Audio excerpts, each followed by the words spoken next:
Bonjour et bienvenue sur le plateau de DNT, découvrant les nouveaux talents, toujours présenté par Priska Monama, moi, et produit par Erlon Studio.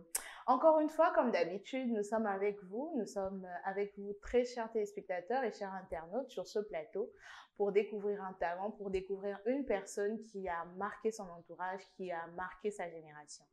Je ne pourrais commencer cette émission, sachant que c'est le mois de mai et que nous célébrons le travail. Je salue toute la grande équipe derrière la caméra, l'équipe qui travaille avec moi dans Erlon Studio, en commençant par mon boss, voilà, ingénieur Hervé Osoki, et surtout aussi à Muchibo, le grand beatmaker derrière la caméra. Sans plus tarder, merci encore une fois de rester branché et connecté sur votre chaîne Erlon Studio. Nous allons passer à la présentation de notre invité. Très chers téléspectateurs, nous serons aujourd'hui sur le plateau de DNT qui nous recevons. Alors sans plus tarder, bonjour. Bonjour. Bonjour les internautes, les téléspectateurs, ainsi que moi-même aimant savoir qui est la personne que je reçois aujourd'hui sur le plateau de DNT. Donc, qui est madame? Alors, bonjour à tous. Je suis Jennifer Linel Doukaga. Je suis étudiante en Master 1 Marketing Digital. Voilà. Voilà, madame Jennifer Linel Doukaga est étudiante en Master 1. Et madame est de quelle nationalité? On aimerait savoir aussi. Ok, bon, ce que je fais ne m'autorise pas souvent à donner ma nationalité, mais je suis de nationalité gabonaise. Entre-temps, je suis africaine parce que je représente toutes les communautés, voilà, africaines ici. Elle représente toutes les communautés africaines. Aujourd'hui, on en saura madame Jennifer Linel Doukaga. Qu'est-ce qu'elle fait dans la société puisqu'elle a voulu parler de l'Afrique tout entière? Qu'est-ce qu'elle fait dans l'Afrique tout entière? Ok, bon, je suis étudiante de base, mais je suis responsable de la communication au sein de l'AESAT, qui est l'association des étudiants et stagiaires africains en Tunisie, où j'occupe le poste de responsable de la communication, en même temps présidente de la cellule féminine de la dite association. Voilà. Vous êtes présidente, madame la présidente. Vous voyez, aujourd'hui, on est avec une présidente de la section féminine de l'AESAT. Pour commencer par l'AESAT, parce que je sais que ça, ce n'est que le commencement. Oui. S'il faut que nous vous posions une question, quel est le mandat que vous avez? Est-ce que c'est un mandat en cours ou c'est un mandat passé avec l'AESAT? Oui, bon, c'est un mandat qui est en cours d'achèvement parce qu'on a rendu le bilan le samedi dernier. Et donc, oui, mon mandat, il est presque fini, mais j'occupe toujours l'intérim en attendant le nouveau bureau. Ouais. D'accord. Être femme, ce n'est pas facile, surtout pas lorsqu'on est présidente. Quelle a été la particularité de votre mandat? Vous pensez que s'il fallait dire aux femmes, par exemple, ce que vous avez eu à faire pendant votre mandat? Bon, déjà, ce qui est là, c'est que pendant notre mandat, il y a eu plusieurs femmes dans le bureau. Donc, on était minimum 5 femmes dans le bureau, ce qui a été vraiment très exceptionnel cette année. Et hormis ça, il y a eu quand même un engouement des femmes pour notre mandat. Donc, les femmes ont adhéré à l'association, pas seulement en tant que membres actifs du bureau, mais en tant que membres actifs en tant que, comment dire, je peux dire, en tant que bénévole. Voilà, on a eu beaucoup de femmes bénévoles cette année. Malgré la situation sanitaire, oui, elles ont quand même été là. Elles étaient devant, comment dire, devant l'action en fait qu'on a menée cette année. Devant l'action que vous avez menée cette année, plusieurs femmes étaient là, mais on aimerait savoir, puisque l'AESAT est une association, comment on fait pour y adhérer d'abord, et plus encore, comment on fait pour devenir, par exemple, présidente? Bon, déjà, pour adhérer à l'AESAT, il suffit d'être étudiant. Voilà. Vous pouvez être étudiant, venir aux activités qu'on organise, donc vous pouvez être bénévole, mais pour être membre actif dans le bureau, il faut être recommandé par son association d'origine. Donc par exemple, moi je suis gabonaise, il faudrait que mon association puisse me recommander auprès de l'AESAT, et voilà, je vais passer l'entretien, et puis les présidents qui représentent l'Assemblée générale, voilà, ils vont voter si oui ou non je peux être admise au sein du bureau. D'accord, donc très chers téléspectateurs, nous voyons que pour être dans l'AESAT, nous rappelons que c'est l'association des étudiants étrangers en Tunisie, Subsaharien, oui. voilà, subsahariens en Tunisie. Il faut juste participer aux activités, être d'abord membre bénévole, ensuite devenir membre actif Actif, oui. dans le bureau. Alors, au-delà de tout ça, quel est le but de l'AESAT? Parce qu'il faut un but dans une association. Quel est le but de l'AESAT et pourquoi ça existe? Bon, déjà, l'AESAT a été créée en 1994, donc ça fait déjà un bon bout de temps. Et c'est l'une des premières associations de droits tunisiens en termes de défense des droits des étudiants et stagiaires africains ici en Tunisie. Donc, nous sommes là pour accompagner les étudiants dans leur intégration et leur parcours ici en Tunisie. Nous sommes, comment dire, comme une mini-Union africaine parce qu'en notre sein, on représente presque toutes les communautés des étudiants subsahariens. Donc, il y a 24 communautés au sein de l'AESAT, ce qui fait que tous ces étudiants ont normalement besoin d'accompagnement. Et voilà pourquoi l'AESAT avait été mis en place par nos aînés. Et on ne fait que perpétuer, en fait, le travail. Voilà. Vous ne faites que perpétuer le travail de l'AESAT, mais quels sont les enjeux face à une société qui, de plus en plus, devient multiculturelle? Quel est le vrai problème ou voilà, le vrai engagement? Déjà, l'engagement de l'AESAT c'est beaucoup plus qu'une simple association, on va dire. C'est comme une famille et donc l'AESAT, c'est la mère qui va donner des valeurs à nos étudiants parce que nous sommes en terre étrangère. Donc, elle est non seulement protectrice, mais elle est là pour accompagner aussi ces étudiants-là. Donc, si un étudiant a un quelconque souci, donc l'AESAT se doit de défendre ces étudiants-là, se doit de les accompagner et de leur fournir non seulement assistance juridique, mais aussi assistance sociale en fait à tous les étudiants sur le territoire. Assistance sociale, assistance juridique, c'est ça aussi le rôle de l'AESAT. Donc pour les étudiants qui vivent en Tunisie, les étrangers subsahariens surtout, n'hésitez pas à intégrer cette association parce qu'il est toujours important d'être dans une communauté. En cas de quoi, en cas de besoin, on sera à mesure de soutenir. Donc voilà. Pour rappeler, nous sommes avec Madame Jennifer Linel Doukaga. Elle est gabonaise de nationalité, étudiante en Master 1 et vivant actuellement en Tunisie. Très chers téléspectateurs, vu que ça, ce n'était que la première partie de la présentation de Madame Jennifer, on aimerait savoir, Madame Jennifer, à part être présidente de la section féminine de l'AESAT et chargée à la communication de l'AESAT, qui est Madame Jennifer Doukaga? Alors, donc, à part le côté études, Jennifer Linel Doukaga est aussi une personne très engagée dans la vie associative. Ce qui fait que en 2017, voilà, j'ai créé ma propre association qui est Vision et Impact. On a commencé les activités en 2019 avec un workshop où on a eu la présence de Madame Koumba, qui est une représentante, voilà, de l'ambassade du Mali ici en Tunisie. Donc, on a eu sa participation lors du workshop qui a été une totale réussite. Voilà, c'est pas pour nous jeter des fleurs, mais ça a été, voilà, une réussite. Et donc, à part ça, oui, je suis aussi présidente de Vision et Impact et nous sommes là pour accompagner les jeunes femmes dans l'écriture de leur projet de vie, mais aussi de pouvoir établir clairement leur vision. Voilà. Établir clairement leur vision, accompagner les jeunes filles dans leur vision de la vie, c'est cela, l'engagement de Vision Impact. Alors, quand et comment a commencé Vision Impact? Bon, déjà, Vision Impact naît d'un besoin, celui de pouvoir aider, de pouvoir surtout faire en sorte que les femmes puissent s'intégrer ou du moins s'intéresser à la vie associative. C'était ça de base. Et donc, lorsque je suis arrivée en Tunisie en 2017, je me suis automatiquement lancée dans la vie associative et le constat a été fait, c'est que les femmes ne s'y intéressaient, mais pas vraiment. Et donc, j'essayais de voir ce qu'il en était, pourquoi est-ce que les femmes ne voulaient pas participer, qu'est-ce qui était le frein, en fait, à leur participation. Et là, je me suis dit, c'est d'abord avoir une vision claire de ce que on veut faire dans la vie.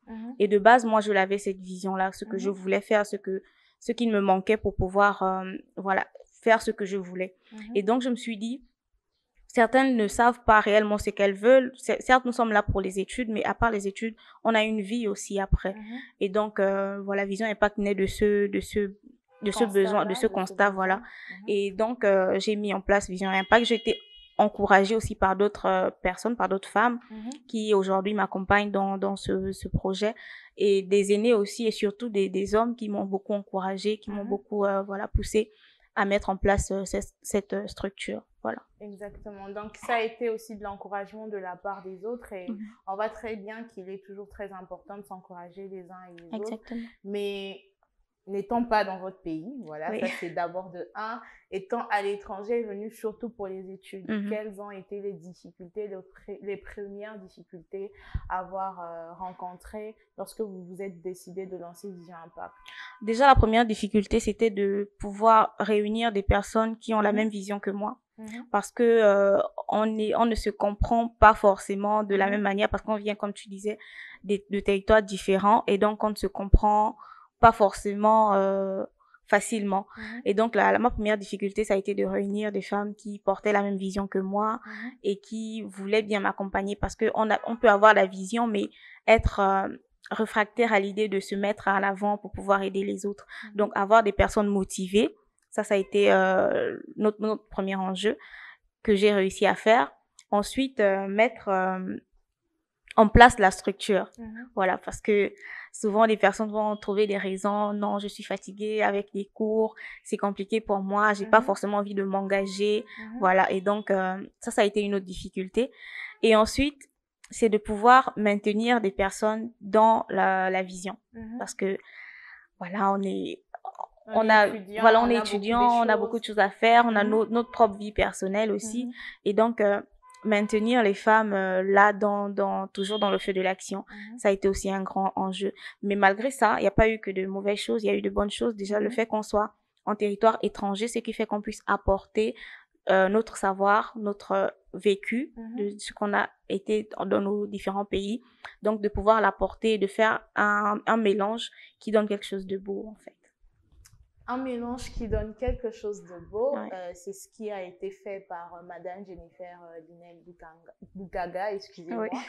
Et voilà. Donc maintenant, s'il faut en termes de structurer la communauté ou de déterminer la communauté des Vision Impact a combien de membres et s'étend sur combien de pays? Bon, déjà, nous sommes à 6 membres actifs. Des membres actifs, nous sommes à 6. Et nous sommes issus de différents pays. On a une Rwandaise, une Ivoirienne, 2 Gabonaises et je crois 2 Congolaises, si je ne me trompe pas bien. Voilà, ce sont les membres de Vision et Impact. Et pour le moment, nous sommes juste ici en Tunisie et au Gabon, qui est mon pays d'origine, parce que c'est une vision, comme je dis, que je veux apporter dans différents pays. Mais voilà, je commence par chez moi parce que c'est la base que j'ai, et j'ai des personnes motivées aussi qui sont prêtes à m'accompagner, voilà, là-bas. Donc, des personnes motivées qui sont prêtes à accompagner Madame Jennifer Linel-Bukaga, voilà, et elle nous a dit tout à l'heure que Vision Impact s'étend d'abord ici en Tunisie et ensuite aussi au Gabon, qui est son pays d'origine. C'est à ce mot que l'on se dit pour tout à l'heure, très chers téléspectateurs et chers internautes.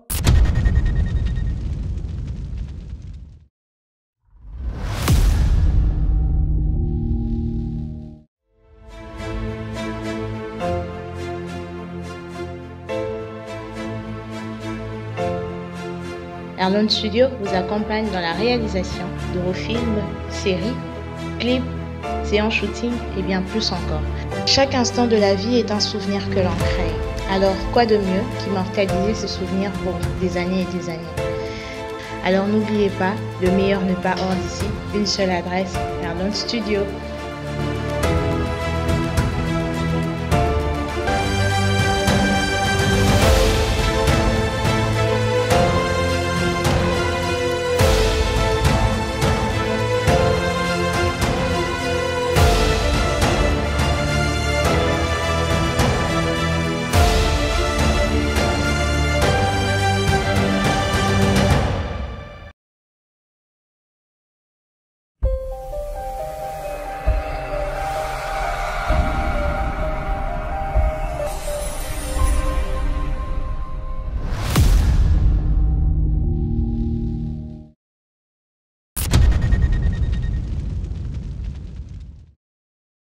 Encore une fois, bienvenue sur le plateau de DNT, découvrons les nouveaux talents, produit par Erlon Studio et présenté comme d'habitude par Priska Monama.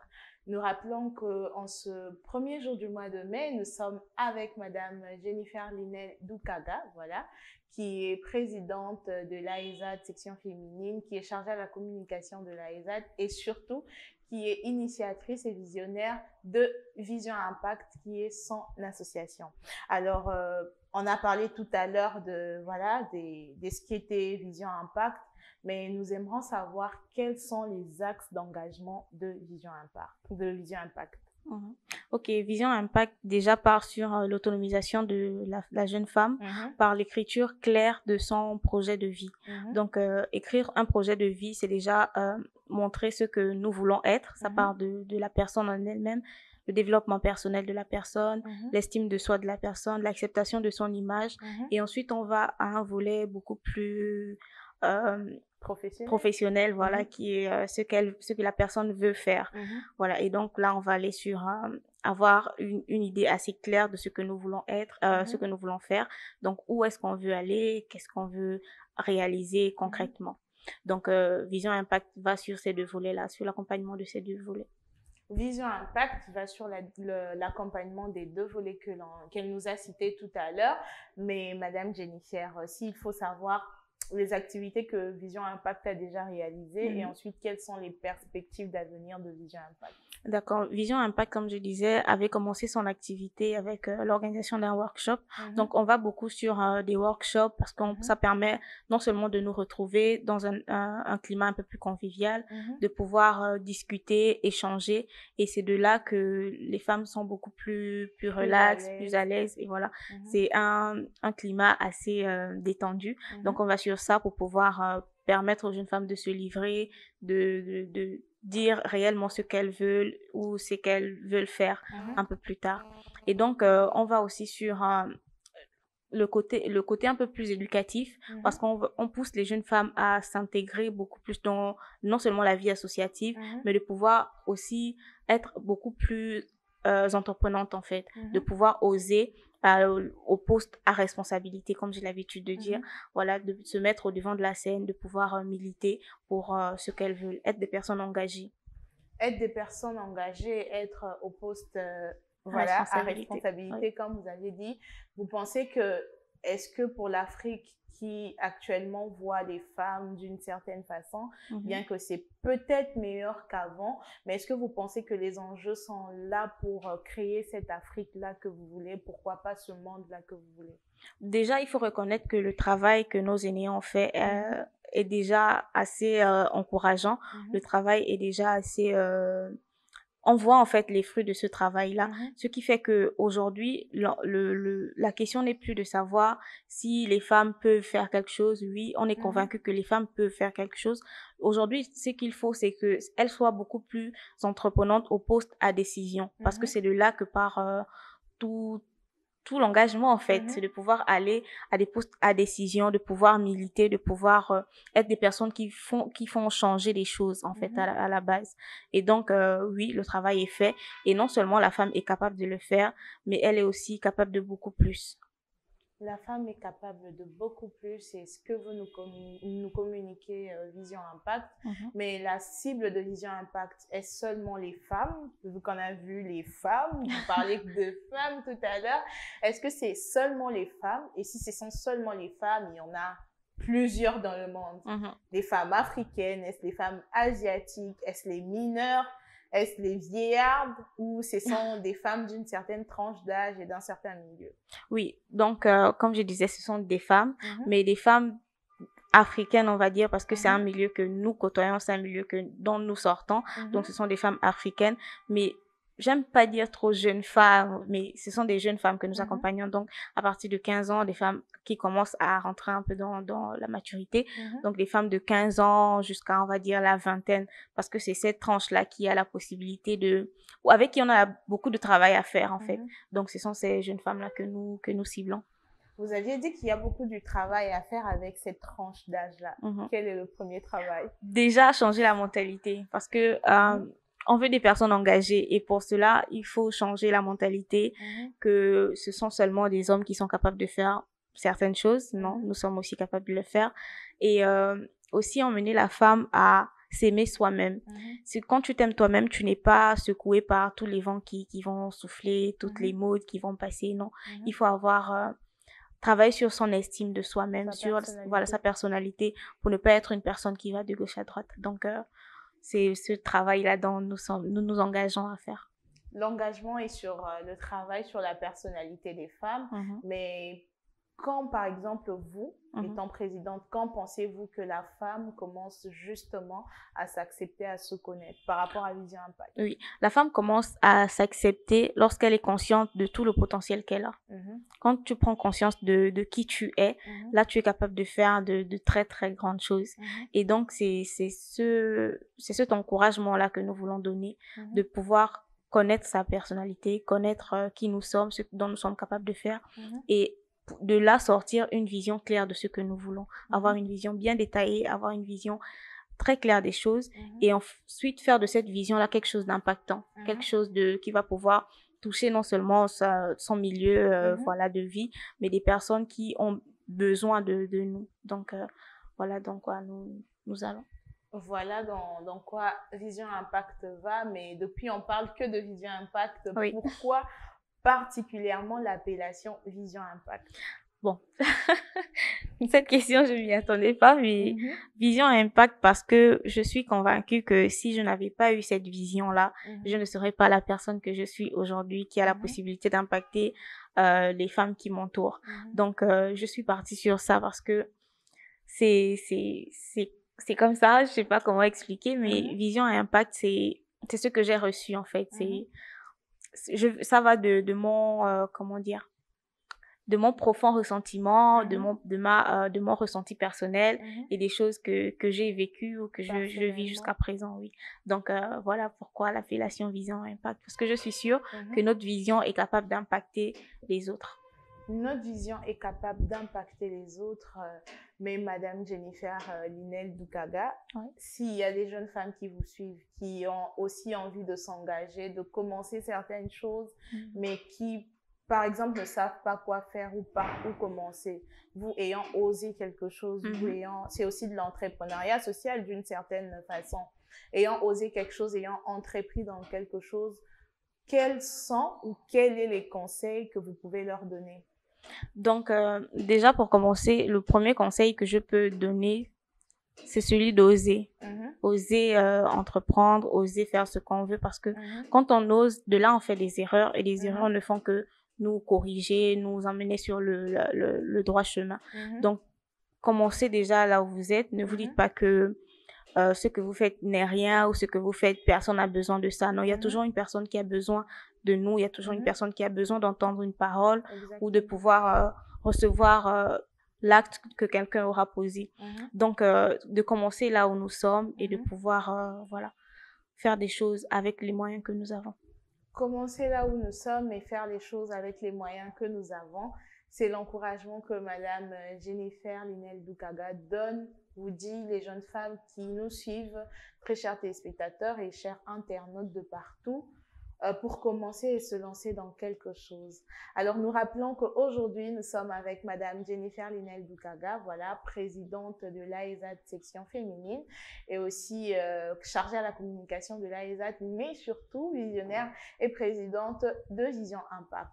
Alors, Madame Jennifer Doukaga, s'il faut résumer Vision Impact, s'il faut encourager, même inviter certaines femmes à vous rejoindre, qu'est-ce que vous leur direz, qu'est-ce que vous nous direz?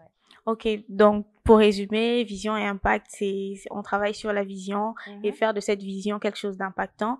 Donc on va sur l'écriture d'un projet de vie. Comme je disais, le projet de vie va de ce que nous voulons être et de ce que nous voulons faire. Donc c'est sur ce cheval-là que nous allons. Et mon mot pour inviter les femmes, ce sera de venir, en fait, d'oser, de se lancer dans tout ce que vous voulez entreprendre. Ce n'est pas forcément dans l'association, non. Ça peut être un projet autre, donc d'oser et de se lancer parce que c'est de là que vous saurez quelles sont vos forces, quelles sont vos faiblesses et que vous pourrez aller un peu plus loin. Que vous pourrez aller un peu plus loin, oser entreprendre, oser rêver, voilà, oser créer. C'est tout ce que Vision Impact nous encourage, étant femme, vous encourage, et même pourquoi pas les hommes, d'oser, parce que c'est toujours dans la recherche et la quête d'un monde meilleur.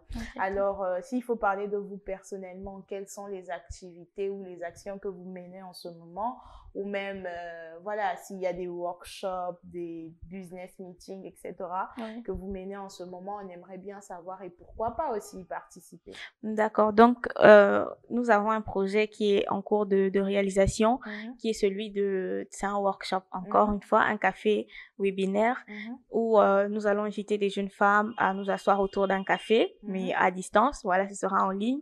Et donc, nous allons parler de nos rapports avec les maladies mentales. Quand on parle de maladies mentales, ce n'est pas seulement la folie, comme certains l'interprètent, non.